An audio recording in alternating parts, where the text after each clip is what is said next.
Tingnan nyo to guys. Libreng full evolution ng Goblin Cage sa Clash Royale. Gulat ako guys pagka-login ko, naka-livestream ako, nakita ko na lang.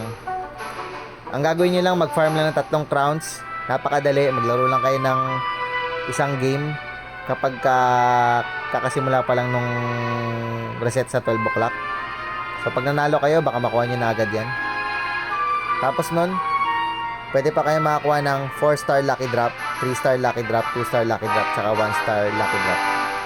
Actually, lucky chest pala, sorry. Lucky chest. So, login lang kayo, maglaro lang kayo, get 15 crowns, kuha nyo na lahat ng rewards. So, meron kayong 2 days and 19 hours as of this recording para magawa to. Ganun lang kasimple guys. Kung wala pa kayong Goblin Cage Evolution, kunin nyo na to. Magamit ito sa Relax Recruits deck o kaya sa Electro Giant deck. So, yun na lang guys. Thank you for watching. Click nyo lang to guys, Goblin tab. Bye bye.